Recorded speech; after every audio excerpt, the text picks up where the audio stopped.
Muy buenas a todas y a todos, sean bienvenidos a un nuevo video para este canal de inversiones en pañales, aprendizaje sobre todo a nivel principiante, porque aquí estamos, como les digo en varios videos anteriores, aprendiendo todas y todos juntos. Vamos a retomar un punto importante. Hablamos que la inversión se puede mantener en el colchón, donde no va a aumentar el valor en un periodo de 2015 a 2025, 10 años. Podemos tener una inversión en el colchón, ese millón de pesos, por ejemplo, si lo quisiéramos tener hipotéticamente, no va a subir de valor, tampoco va a bajar su valor, se va a mantener ahí. La UEF a lo largo de 10 años ha subido un 55-56% aproximadamente. Los depósitos a plazo, por otro lado, que son el instrumento financiero que tienen todos los bancos a su disposición para sus distintos clientes, nos ha entregado aproximadamente un 52% de rentabilidad. Algunos bancos pueden haber entregado un 55%, algunos otros tal vez un 50%, pero está dentro de ese margen. O sea que difícilmente un depósito a plazo supera realmente a la inflación. Muy por el contrario, solamente permite ajustar el dinero para que esté lo más a la par con el aumento del valor de la UEF debido a los índices de precio del consumidor que van subiendo, en este caso desde el 2015 al 2025, que es el análisis integrado que estamos haciendo. ¿Qué hubiera pasado en 10 años? Ahora, ¿qué hubiera pasado si en lugar de invertir 1 millón de pesos y hacerlo trabajar por interés compuesto anualmente, durante 10 años, del 2015 al 2025, hubiéramos en realidad invertido en acciones? Y acá tenemos algo que nos podría permitir entender aún más por qué se dice y por qué es importante invertir de forma inteligente. Vamos a pensar que estamos en el año 2015, al igual como estamos viendo la ganancia, comillas, de 56%, 52%, con distintos instrumentos. ¿Qué hubiera pasado en este caso si invertimos, por ejemplo, en acciones del Banco de Chile, que es una de las principales empresas y acciones que está dentro de el índice del IPSA de la Bolsa de Santiago? Vamos a ver. Y acá tenemos que hacer un análisis un poquito más interiorizado. Nosotros compramos, y acá lo pongo con el dato, con el gráfico real del valor de la acción en el año 2015. La que me aparece dentro de la Bolsa de Santiago solamente me aparece tomada desde julio. Así que aquí incluso le vamos a dar un poco más de ventaja a la UEF y al depósito a plazo. Porque aquí en lugar de 10 años van a ser 9 años y medio de inversión en realidad. Entonces, el precio de la acción en Banco de Chile era de 64 pesos en julio del 2015. Si yo hubiera invertido 1 millón de pesos durante ese periodo de tiempo, podríamos haber obtenido, tal como se observa acá, 15.625 acciones aproximadamente. ¿Qué hubiera pasado?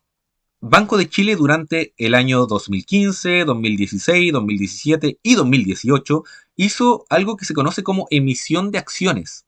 ¿Qué son las emisiones de acciones? Las emisiones de acciones son una entrega, en este caso, de acciones propiamente tal, extras, a una persona que ya posee acciones como forma de pago, de dividendo, pero es un pago no en efectivo, sino que es un pago más relacionado con la entrega de un intangible que va a adquirir un valor en el futuro. En este caso, cada cierto tiempo, tal como aparece acá, 2015, 16, 17, 18, Banco de Chile entregó acciones nuevas de forma gratuita como forma adicional para repartir utilidades. Estas emisiones no entregan dinero, pero aumentan el número de acciones que posees, lo que a su vez aumenta tus futuros dividendos, porque ahora tienes más acciones. Entonces, bajo esta lógica, el monto total, rescatando esta ida y venida de aumento de capital en dividendos, nos hubiera dejado con la misma inversión de 1 millón de pesos en 2015, con un total de aproximado 17.143 acciones del Banco de Chile, sin haber invertido ninguna cantidad de dinero extra. Acá como ayuda a tarea aparece también por qué se hacen pagos en emisiones. Son una forma de repartir utilidades sin entregar efectivo, manteniendo liquidez de la empresa. Te recompensan con más acciones, así que cada vez posees un pedazo más grande de la empresa. Y son eficientes fiscalmente, porque no pagas impuestos inmediatamente como si lo haces con dividendo en efectivo. No recibes dinero como tal, sino que como es un intangible, no está sujeto al cobro de ningún impuesto. Entonces, acá ya tenemos un cálculo importante que realizar.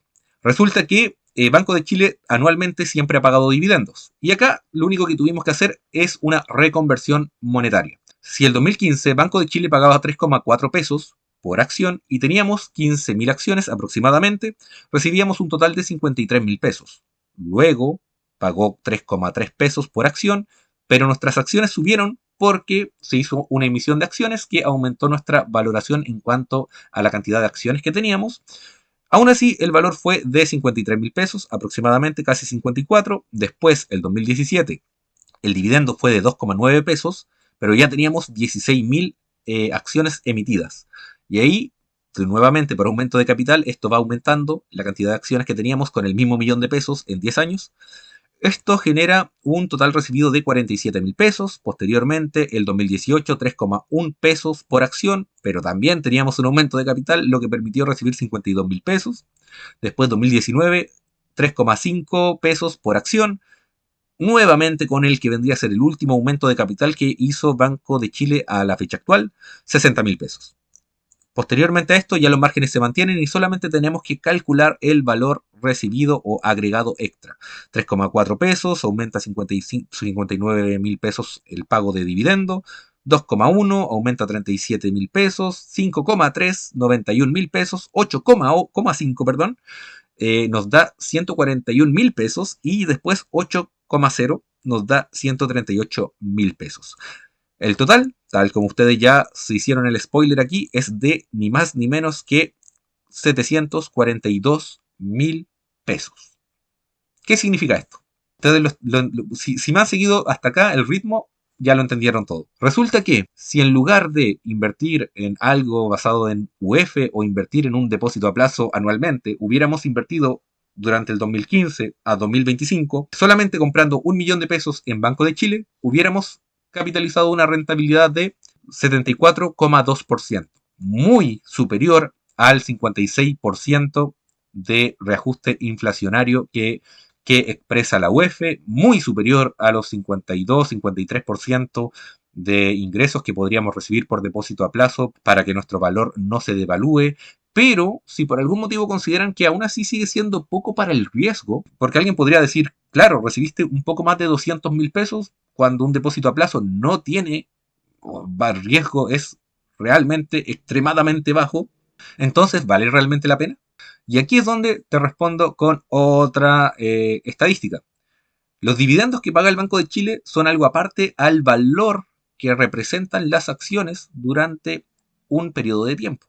¿A qué me refiero con esto? Esto es lo que tenemos por dividendo. Pero nosotros compramos acciones, en este ejemplo hipotético, del Banco de Chile a tan solo 64 pesos por acción. ¿Qué hubiera pasado? Ahora está más cara, pero lo hice para mantener la lógica del video. ¿Qué hubiera pasado si en enero del 2025 vendemos todas nuestras acciones? ¿Qué hubiera pasado? Lo siguiente, que las acciones del Banco de Chile en enero del 2025, como pueden ver aquí en esa imagen, lo pongo las imágenes solamente para que se entienda que no estoy inventándome cosas. El valor de la acción estaba a 113 pesos. Ahora está más todavía. Pero estaba a 113 pesos y nosotros ya teníamos 17.143 acciones. Si la vendemos, si hubiéramos vendido esa cantidad de acciones, hubiéramos obtenido de ganancia 1.937.159 pesos. ¿Qué significa esto? Solamente por la revalorización que obtuvo la empresa a nivel accionario, nuestra inversión de 1 millón de pesos fácilmente se pudo casi, le faltó poco, 93%, 93,7%, le faltó muy poco, pero se podría decir que se duplicó. A diferencia de un depósito a plazo que solamente nos entregó un 53% de rentabilidad, a diferencia de la UEF que solamente nos entregó un 56% de rentabilidad, acá tenemos 93,7%, casi el doble de nuestra inversión. Y esto es algo separado, para que se entienda bien nuevamente todo, a los dividendos. Entonces acá ya tenemos que integrar todo, sumarlo y ver cuál es realmente el resultado final. Valor de las acciones a 2025, 1.937.000 pesos. Los dividendos totales recibidos fueron de 742.000 pesos aproximadamente. El valor total en 10 años invirtiendo en acciones, no en depósitos a plazo, no en algún instrumento solamente basado en UF, es de 2.679.842 pesos. Acá tenemos un 167% de rentabilidad con el millón de pesos que iniciamos. O sea, acá triplicamos, fácilmente podemos decir que triplicamos a la inflación. Le sacamos más de un 100% de rentabilidad extra invirtiendo en acciones que si solamente hubiéramos dejado pasar el tiempo con una inversión o en UF o en depósito a plazo. Por eso es que es muy importante saber y entender cuándo y por qué la gente dice que es mejor invertir en acciones que invertir en otro tipo de instrumentos más pasivos. Por esto. O sea, aquí tenemos resultados que hablan por sí solo en muchos sentidos. Dicho esto, cualquiera me puede decir en este punto del video, entonces hay que tirar todo el dinero a acciones, que vivan las acciones, depositemos todo acá, todo allá y listo. ¿Puedo recomendar a Banco de Chile? No puedo recomendarlo porque legalmente no se puede hacer. Solamente aquí estamos describiendo rentabilidades que obtuvo el Banco de Chile, por si acaso. Pero es Banco de Chile, es un banco. Los bancos son un buen instrumento. Solamente estoy diciendo mi opinión respecto a que un banco es un buen instrumento, aunque yo no lo tengo en mi cartera o en mi portafolio, pero oye, está bien. Ahora, ¿cuál es el problema de esto? Y el problema real que no muchas personas te cuentan. Todos dicen acciones, acciones, acciones, pero ¿qué pasa si por un contexto específico como la pandemia o porque una empresa funciona mal no termina de cuadrar este monto y nos vamos para atrás? Terminamos tal vez en negativo. Voy a poner un ejemplo que yo creo que es el ejemplo icónico de todo lo que ha ocurrido en cuanto a lo que representa acciones. ¿Qué hubiera pasado si el 2015, julio, hubiéramos invertido en LATAM en lugar de Banco de Chile? Principalmente hubiera pasado lo siguiente. 1 millón de pesos, precio de LATAM, 240 pesos por acción en julio del 2015, nos hubiera dado un total de 4.167 acciones. ¿Qué pasa con esto? Aquí tuve que hacer una conversión, rescaté los dividendos que nos hubiera entregado, en este caso LATAM, que fueron de 551.000 pesos, tomando en cuenta que tuvimos un pago de dividendo el 2017, 2018, 2019 y uno muy ínfimo el 2024 con el nuevo precio de las acciones que se fueron en picada. Algo que no entendí de esto. Aquí el 7 de septiembre de 2022 hay un desglose que no logro analizar bien, no logro entender a qué se refiere esto. Pero imaginemos que es un aumento de que nos dieron más dinero.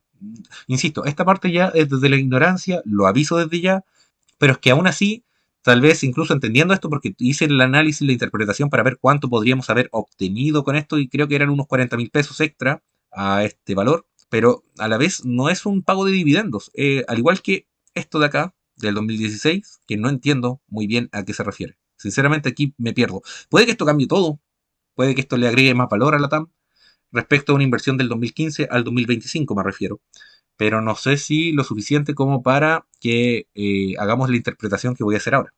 Resulta que, si solamente me baso en las variaciones de los dividendos, recibimos 550.000 pesos. Ya uno puede decir, oye, Banco de Chile recibimos 742.000 pesos, esto está, se podría decir que incluso acorde a la inflación, y todavía nos queda la revalorización de la empresa. Y es aquí donde se nos cae el análisis completamente, por mucho que haya tal vez algo que no estoy rescatando de acá. Por mucho que esto aumente incluso a 700.000 pesos. ¿Qué es lo que no calza? Es lo siguiente. En enero del 2025, la TAM pasó de valer los 240 pesos en julio del 2015 a tan solo 14 pesos en enero del 2025, haciendo que nuestra inversión de 1 millón de pesos pasara a costar 58.000 pesos. Eso es lo que teníamos, 58.000 pesos después de hacer una inversión de 1 millón. En total, esto nos dejaría con un margen, sumando tanto los dividendos acumulados como el valor de la acción, de 600.000 pesos. Imaginemos, quiero pensar acá que tal vez se me están pasando datos, incluso si fueran 800.000 pesos, incluso si fuera 900.000 pesos. Estamos bajo el valor de inversión inicial. Nosotros invertimos 1 millón de pesos para que en 10 años una empresa accionaria nos diera una cantidad de dinero acorde o que superara la inflación. La TAM no lo logró. En este análisis quedaríamos menos 38, 39% prácticamente bajo nuestro 1 millón de pesos. Muchas personas dicen, no, ¿por qué estás metiendo tu dinero en una cuenta corriente? ¿Por qué pones tu dinero en un depósito a plazo? ¿Por qué pones tu dinero aquí y allá? Tienes que ponerlo en las acciones, en las acciones. Sí, yo concuerdo completamente con eso. Hay que poner el dinero en las acciones, pero hay que también saber ver bien en qué acciones estás poniendo tu dinero para que no te pase algo como esto. Recapitulando entonces, y como conclusión general, podemos observar aquí diferentes cosas. Primero, en este gráfico que hemos recibido, tenemos el margen 1.0 que vendría a ser el 1 millón de pesos. Voy a leer la ayuda tarea que me hice acá. Invertir en acciones del Banco de Chile fue la mejor opción, con un crecimiento muy superior a los depósitos a plazo, a la UEF, debido a dividendos sólidos y aumento en precio. La UEF y depósitos a plazo ofrecen resultados estables, de menor riesgo, y crecimiento moderados, o sea, principalmente ajustados nuevamente a los gastos del diario vivir. LATAM tuvo una pérdida enorme por la caída en precios de la acción a pesar de los dividendos, que no compensaron la baja. Y por último, la diversificación y análisis del riesgo son esenciales para no exponerse a pérdidas severas. ¿Qué podemos sacar de esto entonces? Tenemos que fijarnos siempre en estados de resultados, tenemos que fijarnos siempre en ver o mentalizarnos a cómo vemos una empresa de aquí a 10 años. Porque, claro, Banco de Chile es un banco y de por sí es un banco que tiene harta notoriedad dentro del país. LATAM, por su parte, es una aerolínea internacional que también uno puede decir, oye, se ve como una empresa consolidada, pero también como empresa que se dedica a este tipo de transporte, pero representa muchos riesgos, tanto a nivel contexto, tanto a nivel... O sea, la pandemia fue lo que mató en este caso a la TAM en muchos sentidos. Ahora se está recuperando. Vamos a ver a dónde va esto. Pero acá tenemos un análisis que hacer muy integrado y tenemos que incluso considerar factores que tal vez no están tan presentes en nuestra vida diaria, pero que tenemos que ponernos tal vez en todas las situaciones para ver en dónde poner nuestro dinero. ¿Cuáles son las conclusiones generales de este análisis integrado con el video anterior, donde repasamos depósitos a plazo, UF, acciones tanto positivas como negativas? Este gráfico demuestra que si bien los depósitos a plazo han logrado seguir el ritmo de la inflación, un poquito más bajo que la inflación, pero lo siguen, representado por la UF, su rentabilidad corresponde principalmente a un ajuste nominal del poder adquisitivo, no a un crecimiento real de capital. Yo creo que esto es lo principal. Y yo creo que esto es clave. Su rentabilidad corresponde principalmente a un ajuste nominal del poder adquisitivo, no a un crecimiento real de capital. ¿Por qué? Porque en realidad no es que estemos ganando dinero. Y esto hay que dejarlo claro. El depósito a plazo no es para ganar dinero. Es para que el pan que ahora subió de precio tú lo puedas seguir comprando. Es para que la leche que subió de precio tú la puedas seguir comprando. Es para que la carne que subió de precio tú la puedas seguir comprando manteniendo una estabilidad, un status quo, por así decirlo. Pero no representa que le estés ganando porcentualmente, que le estés ganando o sacando algún tipo de beneficio económico de ninguna manera. No estás obteniendo dinero, ganancia por esto. Estás simplemente ajustando tu dinero a los valores que son mucho más altos de todas las cosas. Volvemos a la ayuda tarea entonces, es decir, preservan el valor del dinero en el tiempo, pero no generan una ganancia significativa que supere las expectativas de crecimiento económico real. Por otro lado, invertir en acciones puede ofrecer una rentabilidad sustancialmente mayor, como lo evidencia el caso de Banco de Chile. Yo creo que ahí queda claro lo que se habla respecto al crecimiento de las acciones respecto a otros instrumentos, cuyo valor total de inversión creció de una forma constante y destacada entre el 2015 y 2025. Sin embargo, también se revela el riesgo de no hacer un análisis adecuado del mercado. Las acciones de LATAM, lejos de generar ganancias, sufrieron una fuerte caída durante el mismo periodo. Esta comparación subraya una lección clave para cualquier inversionista. Las acciones pueden ser una excelente herramienta para hacer crecer patrimonio, sí, pero solo si se eligen con condiciones, análisis y una visión a largo plazo. Y esto es la conclusión exacta de lo que yo quería transmitir en este video.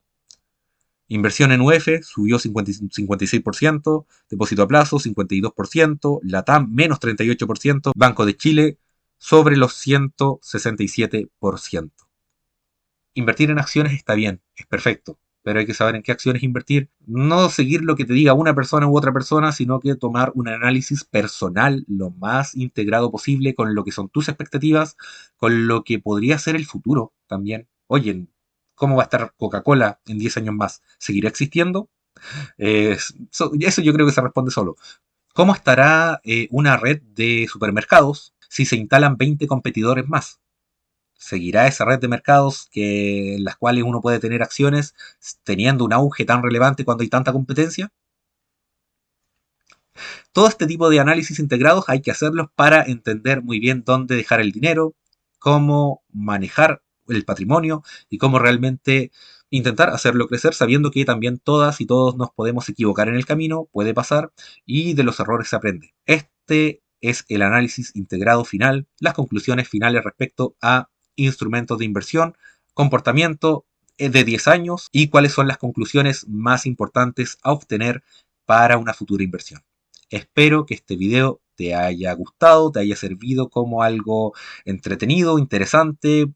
Esto está hecho nuevamente, como lo dije en el video anterior, como una especie de educación financiera, como aterrizar más el conocimiento para que se entienda más cómo surgir con este tipo de herramientas económicas que están presentes y realmente a libre disposición para que todas y todos lo podamos ocupar. Espero que esto sea un aporte y que realmente tenga el propósito que quiero entregar, que es brindar educación financiera, mientras que entre todos vamos aprendiendo más sobre economía y sobre sus distintas facetas.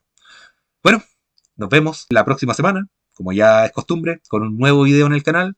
La idea es mantener este ritmo, así que ahí veré qué puedo entregarles de nuevo para complementar aún más los análisis que podamos ir realizando en el futuro. Me despido, soy Pedro, psicólogo, que estés muy bien, te deseo mucho éxito. Hasta la próxima semana, adiós.